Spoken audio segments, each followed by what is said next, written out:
memiliki kepekaan sangat tinggi atau indera keenam itu jiwanya tuh sangat labil karena mereka suka tertekan dengan alam bawah sadarnya itu sendiri. Apa Mas Agus atau Mas Bisa Darwis betul. merasakan itu Bisa juga? betul. Kalau saya lupakan aja secara realitas. Jadi misalnya sekarang gini, tiba-tiba saya tidur di satu tempat. Belum tidur, baru naruh badan, tiba-tiba bayangan sebesar penuh ruangan gitu ya, kayak mau Muncul. menerkam saya gitu. Heeh. Ya saya antepin aja gitu. Ya, sederhana ya, saya berdoa dengan kepercayaan saya berdoa. Kemudian saya liatin gitu.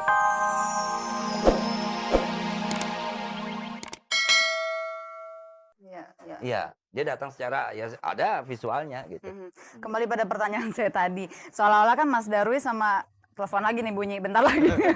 Mas Darwis sama Mas Agus seolah-olah hidup di dua dunia gitu. Bagaimana cara menyeimbangkannya agar tidak terlalu terbawa kepada alam yang lain tersebut gitu? Katakanlah misalnya Mas Darwis atau Mas Agus merasakan sesuatu, apakah itu kemudian diabaikan atau diikuti gitu? Kan kalau terus-menerus begitu akhirnya jadi sering gamang mungkin. Selama kita percaya sama Tuhan, saya rasa nggak ada masalah. Karena ini ada karena ada Tuhan, adanya Tuhan ya, ada yang maha besar ya, itu yang paling penting. Tapi sebetulnya kita nggak usah terlalu risau sih, kita jalankan aja. Kayak misalnya Oke. saya misalnya kadang-kadang suka nggak tahu itu saya ngimpi atau deja vu atau apa. Kadang-kadang saya ngimpi seseorang misalnya, tampangnya kayak Peggy gitu ya. Terus tiba-tiba besoknya saya ketemu Peggy dan saya motret Peggy terus saya ceritain apa gitu, suka nyambung gitu, kayak kita Iya, kenal iya, lama. iya, iya. Saya juga bingung tuh. Mhm, Dan mhm. itu sering sekali gitu. Dan Iya. kebetulan karena profesi saya seperti ini, jadi ada poin positif untuk saya juga gitu. Ya, positif untuk diri sendiri Iya, dan betul. sebisa mungkin juga untuk orang lain Iya, gitu kali Mas Agus ya. Ya, iya, iya, iya. benar. Tapi ini yang terakhir mungkin pernah ada satu penelitian di negara Eropa, memang sudah agak lama ya datanya dari literatur yang saya terima itu sekitar tahun 1960. Beberapa negara di Eropa diantaranya Saya belum lahir. Jerman, Belanda pernah bikin penelitian. Katanya orang-orang yang memiliki kepekaan sangat tinggi atau indera keenam itu jiwanya tuh sangat labil karena mereka suka tertekan dengan alam bawah sadarnya itu sendiri. Apa Mas Agus atau Mas Bisa Darwis betul. merasakan itu Bisa juga? betul. Kalau saya lupakan aja secara realitas. Jadi misalnya sekarang gini, tiba-tiba saya tidur di satu tempat. Belum tidur, baru naruh badan, tiba-tiba bayangan sebesar penuh ruangan gitu ya, kayak mau Muncul. menerkam saya gitu. Heeh. Ya saya antepin aja gitu. Ya, sederhana ya, saya berdoa dengan kepercayaan saya berdoa. Kemudian saya liatin gitu tuh. Nanti juga akhirnya juga pergi sendiri. Nah itu sebenarnya kan cuma menggunakan rasio aja dinetralkan. Kalau kita makin tersugesti ya kalang kabut gitu. Iya, iya, iya, iya. Iya sih benar. Tapi labil itu bukan dalam arti labil yang akhirnya ke negatif ya, tapi Iya. labilnya tuh artinya banyak menimbang gitu loh. Atau banyak sekali apa, ya itulah menimbang tadi ya. Jadi gimana kita mesti melakukan hal-hal yang akhirnya sebetulnya yang kita pikirkan adalah suatu positif point. Iya, iya. Mhm.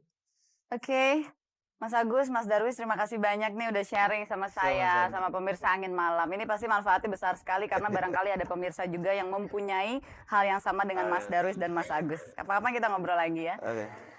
Pemirsa, jadi kepekaan itu adalah pemberian. Tidak hanya diberikan kepada satu manusia, tapi juga kepada seluruh manusia yang ada di alam ini, hanya kadarnya saja yang berbeda-beda. Menurut kedua orang tamu saya malam ini, kalau ada di antara Anda yang juga ternyata bisa berhubungan langsung dengan hal-hal yang tidak bisa disentuh oleh panca indera atau tidak bisa diterima oleh akal sehat, jangan kemudian menganggapnya sebagai sesuatu yang berlebihan, karena hal tersebut memang ada dan harus diterima sebagai sesuatu yang normal. Apapun bentuknya, kalau itu adalah pemberian, kalau itu adalah kelebihan, alangkah lebih baik kalau diterima secara positif dan dimanfaatkan secara positif juga demi kebaikan diri sendiri dan lingkungan sekitar Anda. Dan sekarang kita akan segera menuju kepada segmen berikutnya. Ini pasti udah ditunggu-tunggu nih, karena dia seperti biasa selalu menggoyang malam minggu.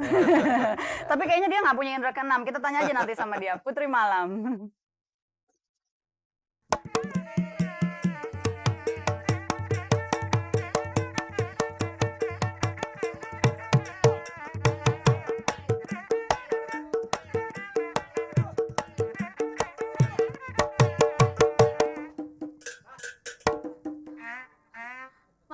Mang, tunggu Mang, nggak enak. Enak kan pakai gendang Mang, lagi Mang. Itu baru enak ya. Ayo Mang. Selamat pagi. pagi pemirsa dan apa kabar? Senang sekali saya Putri Malam berjumpa kembali dengan Anda pagi ini. Dan seperti biasa kita ada handphone Nokia 3310 tentu saja dipersembahkan oleh Siap Kerja Lembur dan Semangat Pantang Kendur. Dan jangan lupa passwordnya adalah Siap Lembur. Ih, lagi Mang. Asik. Iya, itu dia passwordnya Siap Lembur. Dan pemirsa seperti biasa untuk Anda yang menjawab benar, saya akan bergoyang seperti ini. Ayo Mang.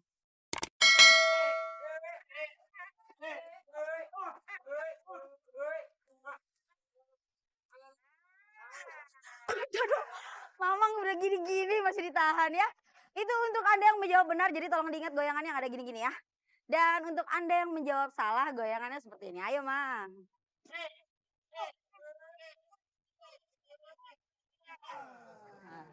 Astagfirullahaladzim. Di sini yang nonton semua pada istighfar.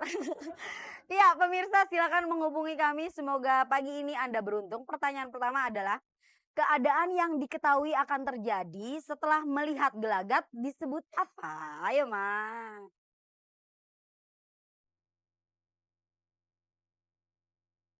Tunggu, Mang. Tunggu, Mang. Tunggu 2 kali. Iya, halo. Halo, siap lembur.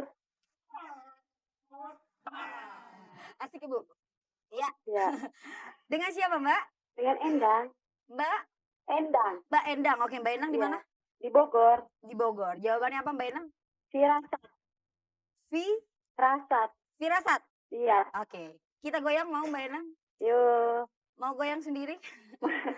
Kalau gitu saya yang goyang, Mbak Endang yang panggil Mamang boleh? Oke, tarik Mang. Ayo.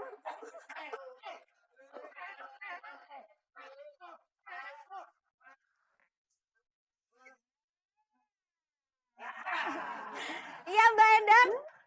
Anda Ya. mendapatkan handphone Nokia 3310 Terima dari Irek. kasih. Terima kasih kembali, Mbak Endang. Iya. Oke. Ya, pemirsa silakan menghubungi lagi. Semoga Anda beruntung.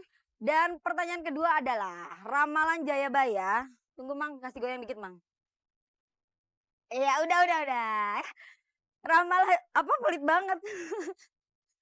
Iya, ramalan Jayabaya salah satunya berisi bahwa bangsa Indonesia akan didatangi seorang bangsa yang berkulit kuning, bermata sipit, tapi tidak bertopeng ya, bermata sipit, berkulit kuning, bermata sipit, dan akan menetap seumur jagung. Bangsa apakah yang dimaksud? Ayo, Mang.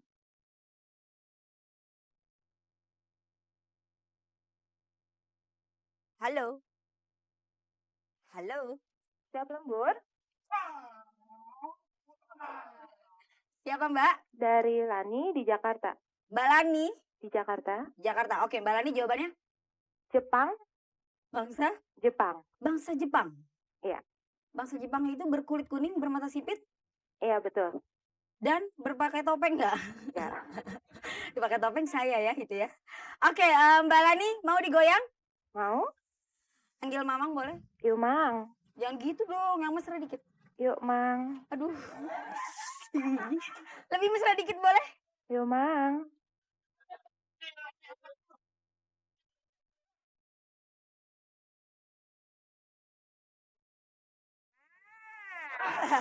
Iya, Mbak Lani. Selamat Anda mendapatkan handphone Nokia 3310 dari Irek. Mbak Lani. Terima kasih. Mbak Lani. Iya, pertanyaan terakhir sesuai dengan topik kita pada pagi ini. Sejak kapankah Darwis Triadi menyadari bahwa dirinya memiliki indera keenam? Ayo, Mang.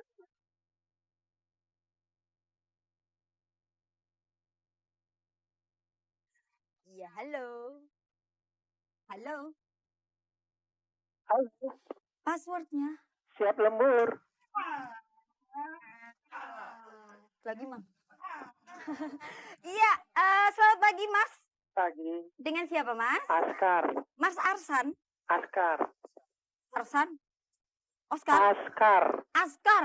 Iya. Askar Jihad. Iya, Mas Askar. Ya, Itulah Askar ya. Mas Askar di mana, Mas? sejak apa nih, Pak? Di mana? 4 sampai 5 tahun. Apaan? Orang tanya di mana 4 sampai 5 tahun. Di mana? Di Depok itu pertanyaan saya tadi ya. Ya, Mas Askar di Depok. Jawabannya apa? 4 sampai 5 tahun. 4 4 sampai 5 tahun. Sampai 5 tahun. Baru Darwis Iya, menyadari bahwa memiliki indera keenam. iya. Oke, kalau 4-5 tahun berarti indera ketujuhnya berapa tahun? Canda ya. Oke, kita goyang ya. Iya. Askar.